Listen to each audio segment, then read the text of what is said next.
capítulo de número 15, eu quero discorrer com os amados sobre uma parábola muito bem conhecida de todos nós, mas que nos fala muito em relação à nossa vida de arrependimento. Evangelho de Lucas, capítulo de número 15, vamos ler apenas alguns versos, 18 até o 21. Os irmãos estão vendo o painel atrás de mim, é o painel da consciência. Está tendo todas as tardes, até amanhã, melhor dizendo, uma palestra sobre aconselhamento bíblico. E é muito bom, meus irmãos, termos não apenas a graça do Senhor, que é necessária, mas é importante também conhecermos como devemos, de forma apropriada, aconselhar. Porque hoje em dia os conselhos não estão muito bons, não. As pessoas, por não querer aconselhar de forma correta, elas estão evitando o problema. Como é que se evita o problema? Não, meu irmão, faça como você quiser. Mas nós precisamos, diante da palavra do Senhor, meus irmãos, e pelo Espírito Santo, aconselhar o que é certo, e não aquilo que é conveniente. Se chega um casal pedindo divórcio, o que é conveniente para o casal? Se divorciem. Porque muitos preferem já entrar por esse viés do que ter a voluntariedade de poder ajudar, porque não querem ter problemas. Infelizmente vivemos um tempo em que o prazer, o desejo pessoal se tornou algo muito evidente. Assim também como se tornou evidente a vida desse filho pródigo, que nos ensina muito, porque está escrito assim na palavra do Senhor, no Evangelho de Lucas 15, versos 18 até o 21, e diz a Escritura Sagrada: vou me arrumar, voltar para o meu pai e lhe dizer: Pai, pequei contra Deus e diante do Senhor. Já não sou digno de ser chamado de seu filho. Trata-me como um dos seus trabalhadores. E arrumando-se foi para o seu pai. Vinha ele ainda longe quando seu pai o avistou, e compadecido dele, correndo, o abraçou e o beijou. E o filho lhe disse: Pai, pequei contra Deus. Olha só, meus irmãos, eu acho isso interessante. Ele reconhece primeiro diante de Deus: pequei contra Deus e diante do Senhor, já não sou digno de ser chamado de seu filho. Pai Santo, aplica sempre a Tua palavra em nosso coração, Senhor, para que a nossa vida sempre esteja em conformidade com as Escrituras Sagradas. Que possamos todos os dias, pelo Teu Espírito Santo, ter o discernimento, Deus, daquilo que é certo, daquilo que é errado. Que pela Tua palavra, Senhor, possamos andar em conformidade com Jesus Cristo. E em tudo, sejamos pessoas que glorifiquem o Teu nome. É assim que nós oramos, no nome santo de Jesus. Amém e amém. Meus irmãos, essa parábola, ela é muito rica, porque ela vai falar sobre uma pessoa que tinha tudo, mas se perde. Mas também fala de um filho que possuía tudo, mas não sabia aproveitar aquilo que também era dele. É uma parábola que também fala sobre a importância de não sairmos da casa do nosso pai de forma indevida, como nós nunca devemos sair. É uma parábola também que nos ensina que o mundo, na verdade, não tem nada a nos oferecer, a não ser a ruína, a perdição e o pior de tudo, o distanciamento de Deus. E é isso que temos visto nesses últimos dias. As pessoas preferindo o mundo, preferindo o prazer do mundo, se associando ao mundo, ao ponto de dizer que o arrependimento não é tão mais necessário. Aqueles que estiveram quinta-feira na Consciência Cristã, ouvindo a palavra do pastor Hernandes Dias Lopes, falando sobre a hipergraça, que não existe mais a necessidade de confissão, não existe mais a necessidade de dizer as coisas para Deus, enfim, porque Ele já conhece tudo, como um Deus onisciente, não há necessidade de falar mais nada com Ele. Mas não é assim que as Escrituras ensinam. Provérbios fala que aquele que deixa, confessa e deixa, alcança misericórdia. E essa parábola vai tratar justamente sobre algo muito profundo, que é o poder do arrependimento. É evidente, meus irmãos, que podemos explorar de várias formas esse texto sobre o filho pródigo, em que ele sai, não se preocupa para onde vai, ele não se preocupa com tudo que o seu pai fez, que o seu pai conquistou. É evidente que talvez ele despreza a história do seu pai, porque ele não se preocupa com o que o seu pai conquistou para a sua própria família. A preocupação do filho é gastar. E gastar sem responsabilidade, eu vejo que também é uma das coisas piores. E muitas vezes nós estamos assim. Recebemos as bênçãos de Deus, mas usamos as bênçãos de Deus de forma inapropriada. Ou, meus irmãos, nós não nos importamos com elas. De vez em quando eu converso com o pessoal que vai comigo na missão, os irmãos sabem que eu não tenho problema nenhum em poder dar o meu carro para ser usado na obra do Senhor. Isso eu dou um testemunho mesmo pessoal, porque o dia que eu disse ao Senhor que tudo que é meu é dele, então tudo que é meu precisa ser dele. Não de forma parcial, mas de forma inteira. Mas é evidente também, eu sempre compartilhando com ele, que a gente não deve emprestar o nosso carro para qualquer pessoa, porque precisamos também valorizar aquilo que Deus nos deu. E muitas vezes damos a pessoas que não têm responsabilidade, que não têm amor à obra, acha porque as coisas não são suas, faz de qualquer maneira. É quando o filho pega o carro do pai, passa no quebra-mola de qualquer jeito, porque não é ele que paga. É quando o filho recebe talvez de presente o celular, mas esquece o celular em qualquer lugar, porque não foi ele que pagou. Não dá importância a isso. E muitas vezes estamos assim diante de Deus. Recebemos a bênção dele, mas não valorizamos a sua bênção. A verdade é que nós estamos igual o filho pródigo, fazendo de forma dissoluta tudo que recebemos. Não nos preocupamos a forma como recebemos, mas queremos fazer e até mesmo usar essas bênçãos do Senhor como maneira de ostentar diante das pessoas. Às vezes nos utilizamos das bênçãos do Senhor para mostrar a outros que temos um valor, e esquecemos que o maior valor que qualquer ser humano pode ter é a salvação que o próprio Filho de Deus nos deu, nos concedeu na cruz do Calvário. E não foi qualquer morte, foi morte de cruz, envergonhosa, de um Deus que se encarna em homem, se faz semelhante a nós, humilhando-se nessa forma humana, para que hoje pudéssemos ter salvação, e mesmo assim continuamos desprezando a bênção. Esse filho, meus irmãos, a narrativa desse filho é a narrativa daqueles que querem tudo de Deus, mas não querem se comprometer com a sua casa. Querem receber toda a herança, mas a verdade, não usufruam da herança para o benefício da própria casa do seu pai, ou o benefício daqueles que necessitam. Quando ele está no mundo perdido, quando ele está envolvido em seus próprios prazeres, e a gente percebe, meus irmãos, que o prazer humano não tem poder de autossustentação. Por que eu digo isso? Porque a verdade é que o prazer humano, ele pode ter o efeito de satisfazer no momento, mas ele não tem poder duradouro. Assim é o pecado. No primeiro momento que ele é cometido, pode-se existir um prazer temporário, mas o pecado, ele não tem poder de sustentar o ser humano na alegria, na graça, na vivência. A verdade é que o pecado destrói os nossos corações, e o pior de tudo, destrói qualquer comunhão ou intimidade com o próprio Deus.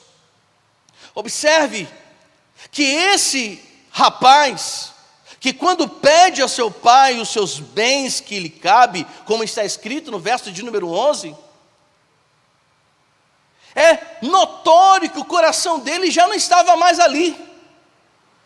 É notório que o desejo dele não é mais compartilhar com o pai o seu coração. Infelizmente tem sido assim muitos crentes. que quando saem, e o primeiro fator de sair da presença de Deus é sair da casa de Deus. O primeiro sinal de falta de comunhão é dizer que a igreja, ela não é mais suficiente para ele. É dizer que a igreja tem problemas. É atribuir à casa o desaconchego, o desconforto. Então ele quer, mas ele não quer sair de qualquer maneira. Ele quer sair com herança. Ele sai com a bênção. Mas quando chega no mundo, a verdade, como alguns dizem que o poder, transforma a pessoa, alguns falam que o poder revela quem a pessoa é, mas a verdade é, meus irmãos, que o que ele recebeu, ele já recebe com o coração longe do Pai. O coração dele já não está mais na presença do Pai. E quando a gente percebe isso, é notório também que no coração dele havia avareza, orgulho. No seu coração, meus irmãos, havia individualismo. O seu coração não estava disposto, em momento nenhum, de conversar com o Pai. Ele não assenta com o Pai e pergunta: Pai, aonde eu posso investir a minha herança? Em nenhum momento ele diz ou pergunta ao Pai como ele viveria fora da presença dele, porque o seu coração está longe do Pai. E assim também são muitos hoje. A comunhão com o nosso Deus nos leva a perguntar sempre, como foi dito aqui na oração do irmão Velez, qual é a boa, perfeita e agradável vontade de Deus. A comunhão com Deus gera em nosso coração sempre satisfação a Ele. E sempre perguntamos: o que devo fazer? Para onde devo ir? Em que devo investir? Eu já disse aqui no culto de domingo, que muitas vezes, por sabermos o que vamos fazer, não oramos. Entramos dentro do carro, já sabemos passar a primeira, segunda, terceira marcha. A gente já sabe colocar o pé na embreagem e sabemos como frear. Mas quantas vezes nós oramos ao Senhor e falamos: Senhor, me dê sabedoria para passar a marcha do carro, porque já sabemos tanto que não consultamos a Deus aonde está o nosso perigo. O filho não sabia de nada, mas mesmo assim prefere estar ausente do pai. Esse filho, meus irmãos, é a figura daquele que tem tudo, mas por causa do desejo pessoal, perde também tudo. O filho pródigo é a figura daquele que experimenta a graça do pai, mas a verdade não se importa com o pai. E eu quero aqui dizer por mim, é o que eu percebo no texto, que esse filho só experimentou a conversão verdadeira quando ele percebeu que o mundo não é aquilo que ele pensava ser. E diante disso, meus irmãos, o mundo se tornou professor desse rapaz. Ensinou que gastar dinheiro é bom, mas ensinou também que o dinheiro tem fim. A gente sabe, meus irmãos, que como muitos empresários têm fechado as portas das suas empresas, indústrias, lojas inteiras em grandes shoppings, em cidades, estão fechando as suas portas. E eu fico me perguntando, quanto dessas pessoas estavam confiando no seu próprio dinheiro? Quantas nações confiavam ou estão confiando nas suas economias, confiando em si mesmos? Mas a história bíblica, a história da humanidade nos prova que grandes nações poderosas, elas hoje, meus irmãos, são apenas lembrança na história, são apenas contadas na história, porque nenhum governo humano fica de pé, se assim o Senhor não quiser que fique. Não existem poderosos que fiquem de pé. Se o Senhor não der ordem, fique de pé. Então muitos estão confiando em si mesmos. E o mundo foi o professor desse rapaz. O fez perceber que a herança adquirida tinha fim. O mundo fez perceber que mesmo que o sistema corrupto, pecaminoso, faz com que nos envolvemos, nos atrelemos a ele, que fiquemos presos a esse sistema. O próprio sistema nos ensina, meus irmãos, que ele é perigoso. Esse menino percebe que gastar o dinheiro foi um erro. Sair da presença do pai foi um erro. Consome tudo, como está no verso 14. Mas veio uma grande fome sobre ele. E ele começa a passar necessidade. E é isso que o mundo faz conosco, meus irmãos. É isso que o pecado gera em nós. Fome, miséria, calamidade, angústia. Esse, meus irmãos, é a verdadeira face do mundo. Gera, meus irmãos, ruína. Quando nós cometemos pecado, nos tornamos menores do que já somos. Somos pequenos diante de Deus grandioso, mas o pecado nos faz pior do que somos hoje. No sentido de o pecado contínuo. Mas esse rapaz percebe que o mundo não é o seu lugar. Eu tenho plena certeza, meus irmãos, que existem muitos que estão nas prisões, até mesmo drogados, viciados em drogas e outras coisas ilícitas, em bebidas. Hoje, muitas delas reconhecem que precisam de Jesus, mas às vezes tentam encontrar forças em si mesmos, mas não conseguem. Estão arrependidas, no bom sentido de ter iniciado aquilo que era ruim. Mas eu quero que você entenda aqui, não basta apenas reconhecer o pecado, não basta apenas dizer que o mundo é ruim, precisa confessar, se arrepender e voltar para o braço do Pai. E o arrependimento gera efeitos profundos sobre o coração desse rapaz. O arrependimento, meus irmãos, ele surge quando ele percebe que ele está comendo com os porcos, que está comendo a mesma lavagem que os porcos.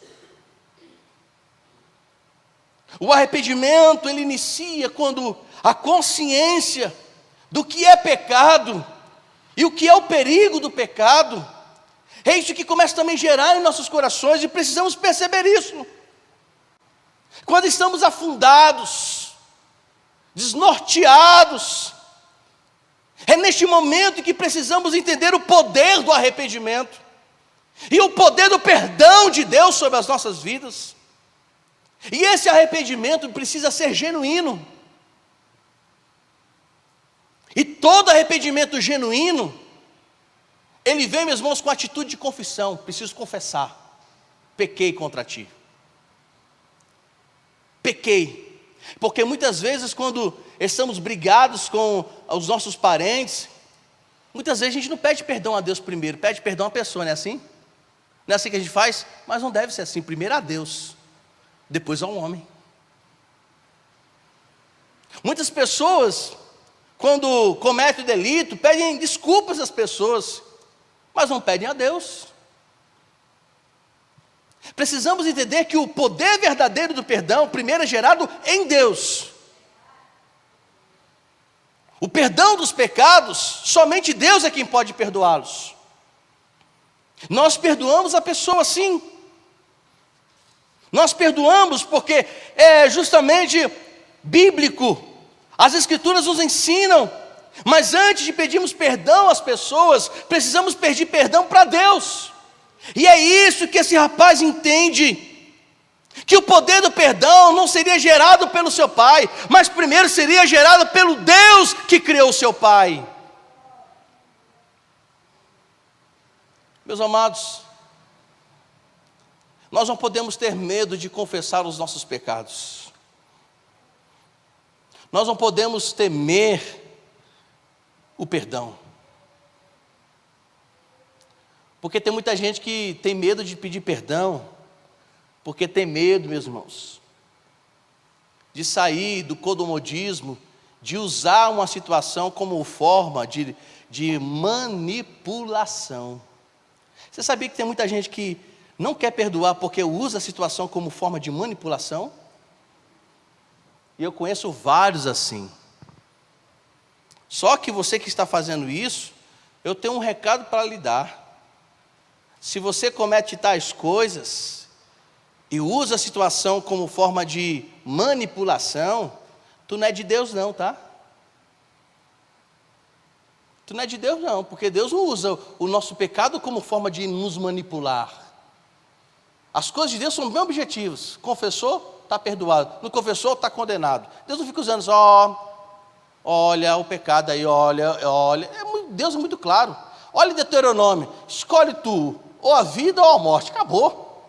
É inferno ou céu. Não tem boquinha para Deus não, meu irmão. As coisas de Deus não estão em negociação não, é sim ou não. Procedência disso que o talvez é maligna. Ou perdoamos, ou não. Mas se nós perdoamos com todo o nosso coração, nós alcançamos sempre a graça do Senhor. E fazemos válido o que Jesus ensinou no Sermão do Monte. Senhor, nos perdoa porque perdoamos. É assim sim ou não? Mas tem muita gente que ainda usa a desculpa para não perdoar. Observe esse pai. Esse pai não negocia com o filho o perdão, perdoa o filho. O pai, ele não aprofunda o assunto em relação ao que o filho fez anteriormente, porque o pai percebe arrependimento do coração do seu filho. E não há negócio, não há conversa. A conversa é, percebeu? Meu filho está perdoado, pegue lá a vestimenta. Porque uma pessoa, meus irmãos, que confessa e deixa, ele nunca mais vai andar moribundo. Ele recebe vestes novas. Mas tem muita gente, volta a dizer, que não quer perdoar, porque ainda quer, na situação, chantagear. É como um irmão chamado Astrogilda, nunca me esqueço o nome dessa irmã. Pode ficar tranquilo que não é de Campina Grande não, tá, meu irmão? Ela doente, tinha mania de tomar remédio. Aí certo dia o irmão chega para a moça que cuida dela e perguntou, por que você não leva a irmã Astrogilda para o médico? E essa moça que tomava conta, a cuidadora dela, falou assim, ela não quer ir. Por quê? Porque ela tem medo que o remédio dê certo. Eu fiquei aquele negocinho com o cara, mas por que o remédio, ela está com medo de remédio dê certo? Eu falei assim, pastor, é porque ela usa a doença dela para manipular os seus filhos. Meus irmãos, uma pessoa dessa nunca cresce, nunca avança, vai ficar presa sempre ao passado. Eu não estou dizendo que o passado precisamos desprezar, não.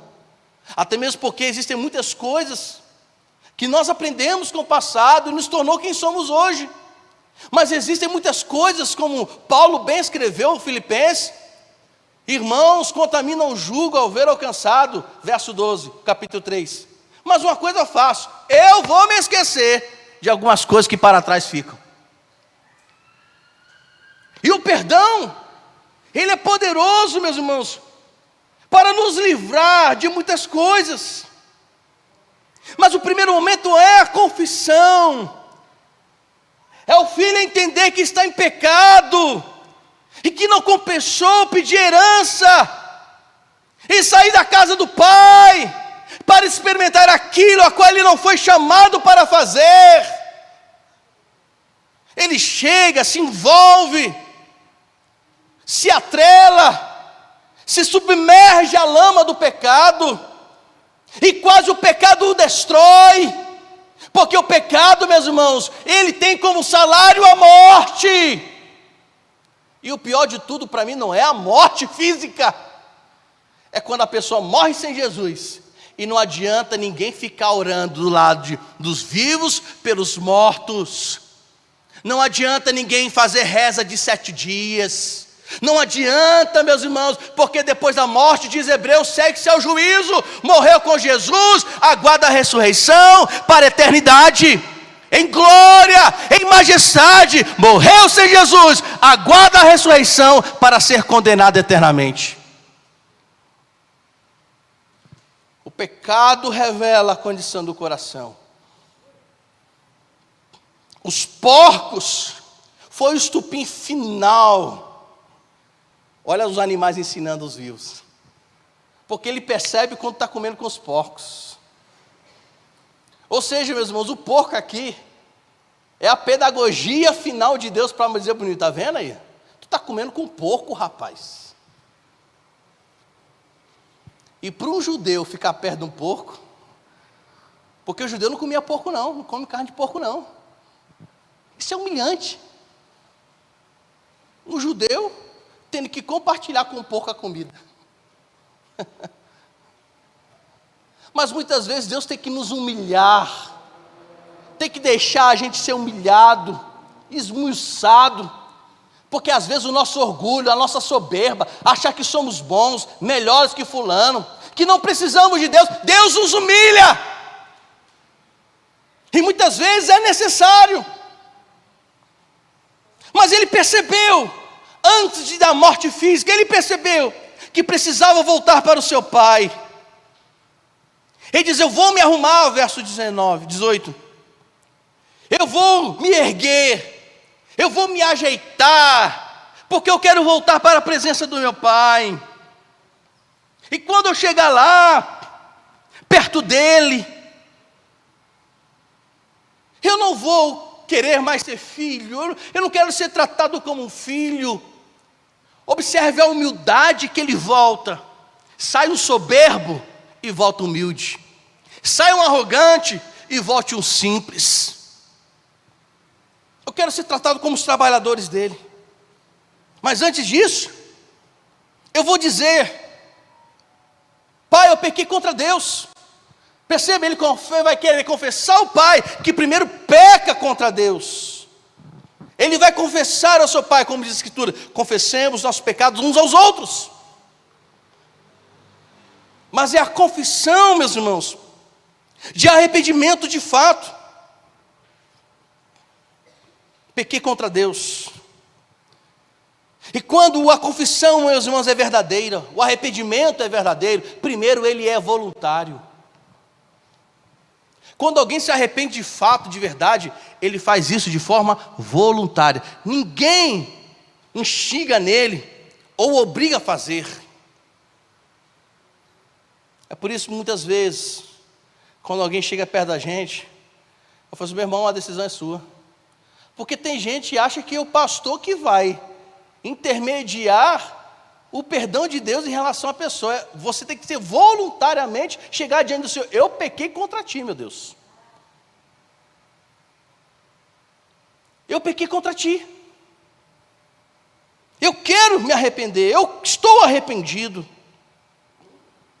Deve ser sincera, porque a confissão verdadeira, o arrependimento verdadeiro, além de ser seguido de voluntariedade do coração, é seguido de sinceridade.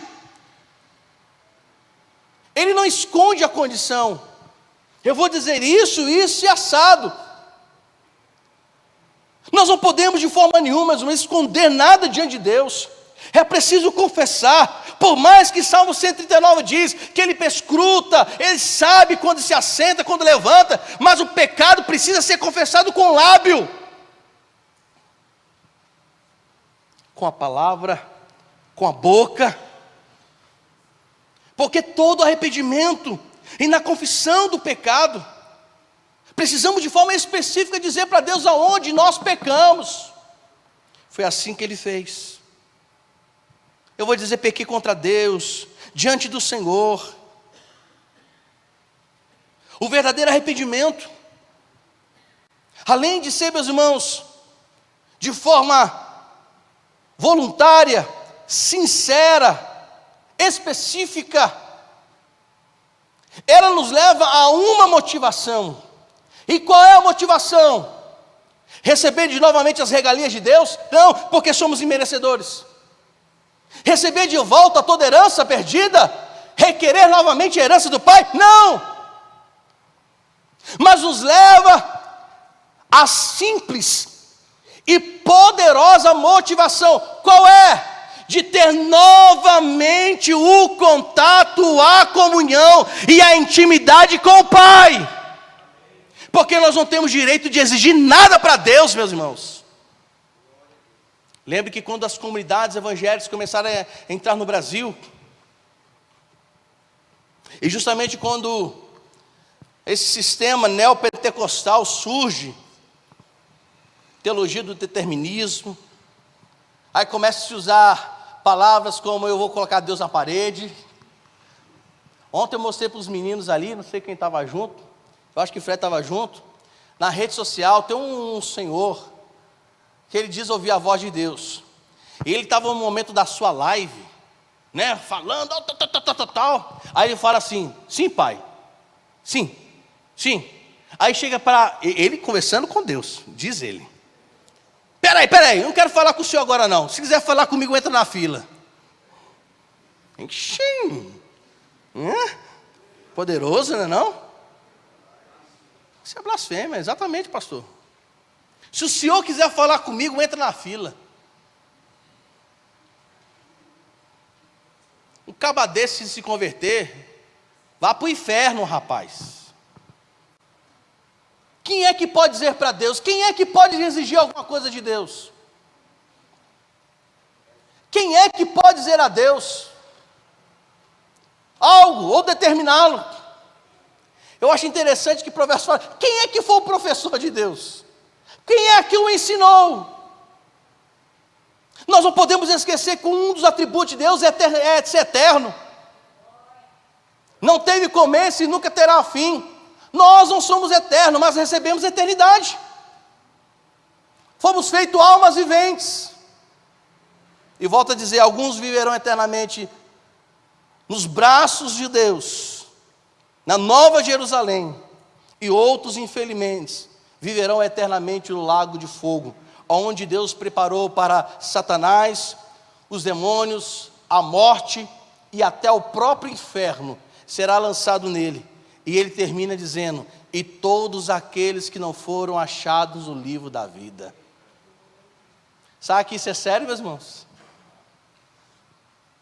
A única motivação porque desejamos e queremos de forma voluntária nos arrepender é para alcançar novamente a misericórdia dele, o perdão de Deus, a graça da comunhão com ele, o grande poder de dizer: Pai, o Senhor é meu Pai, e dizer para Deus que assim, que quando há arrependimento genuíno, eu confesso diante dele, eu me entristeço porque pequei, eu me envergonho de mim mesmo, porque é isso que a verdadeira confissão, arrependimento faz diante desse grande e poderoso Pai. Me arrependo, meu Pai. E no verso 20 diz que ele se arruma e volta, e o seu pai o avista de longe, e já de longe o pai compadece. Meus irmãos, Deus sabe melhor do que nós mesmos se verdadeiramente nos arrependemos de todo o coração. Não esqueçamos que Ele é onisciente. Para onde fugirei da tua face? Se eu subo a altos céus, lá tu estás. Se eu pego minha cama e coloco no mais profundo mar, lá também estás. Volto a dizer, não há como negociar perdão com Deus. O efeito do arrependimento nos traz, meus irmãos, justamente isso, o desejo de retornar à nossa comunhão com Deus. E vamos ser bem sinceros, meus irmãos, É gostoso ou não é gostoso estarmos na presença do Senhor e sentir de fato que Ele é o nosso Deus, o nosso Pai? É ou não é verdade?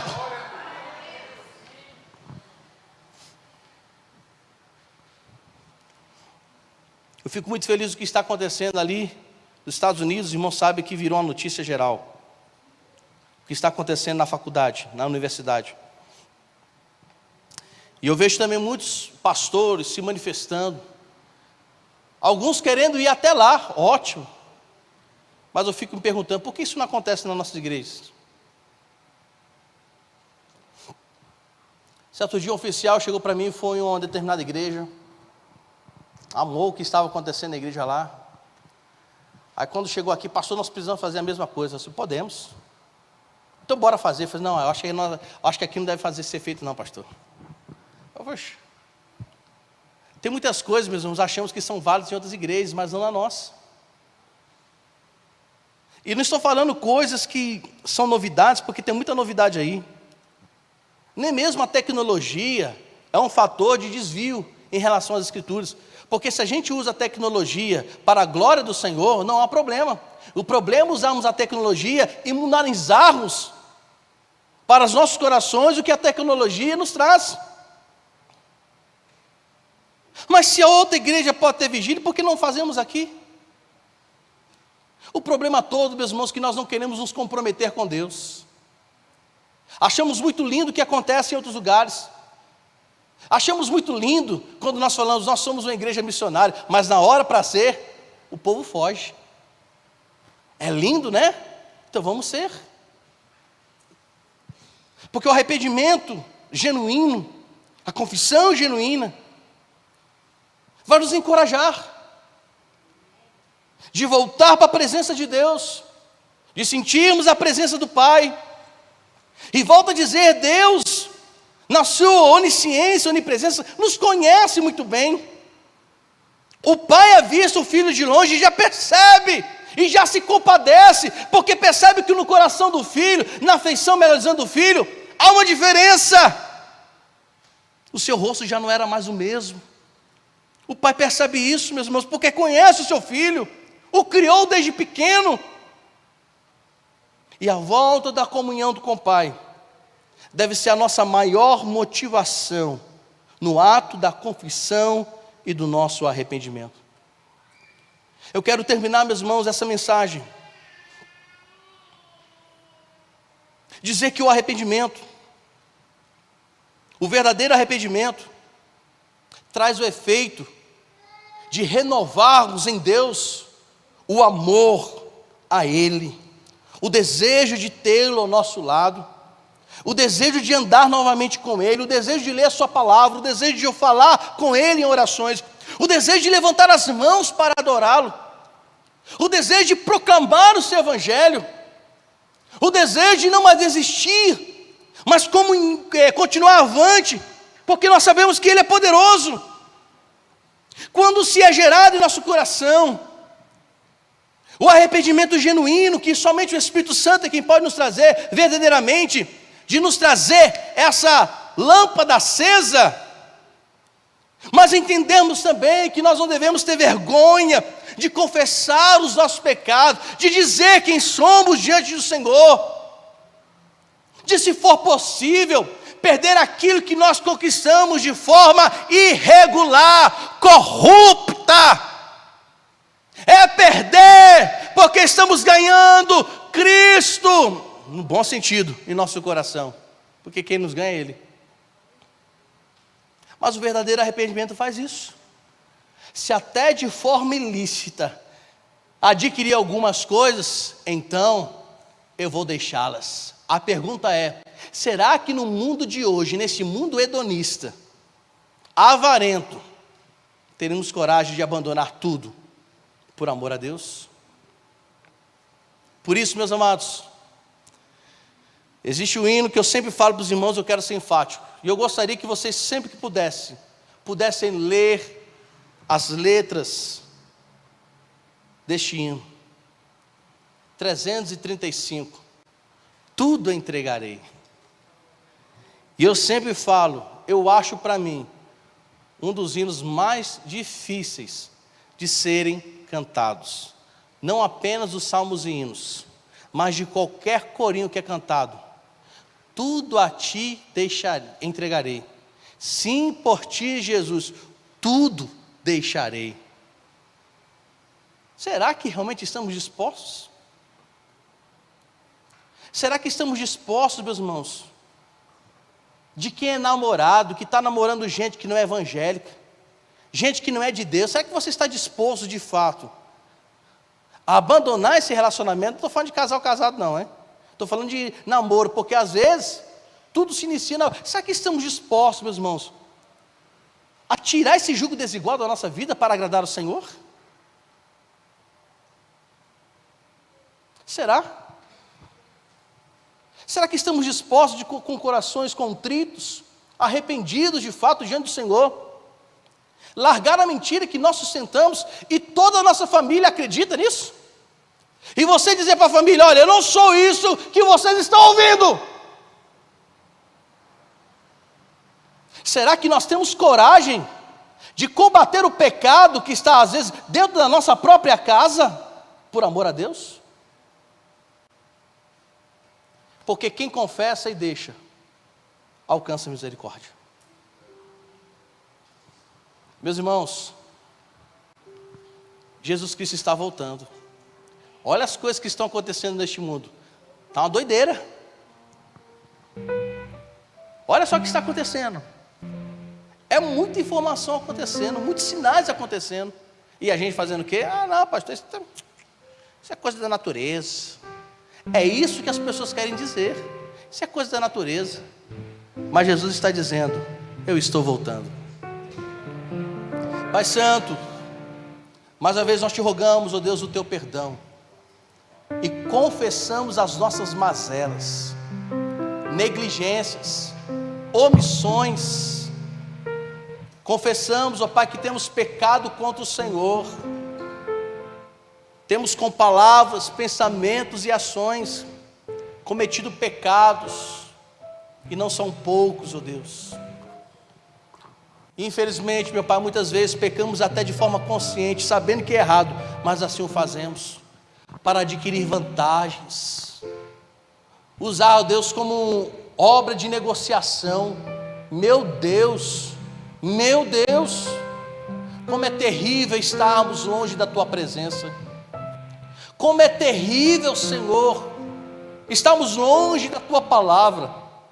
Como é terrível, Senhor, estamos longe da comunhão com aquele que nos criou, nos formou, enviou Seu Filho Jesus Cristo por amor a cada um de nós. Como é terrível, estamos longe de Ti. Mas nessa manhã pedimos perdão, Senhor. Pedimos perdão. E rogamos, ó Deus, em nome de Jesus Cristo, sara o nosso coração, porque a vida só é sarada mediante uma conversão.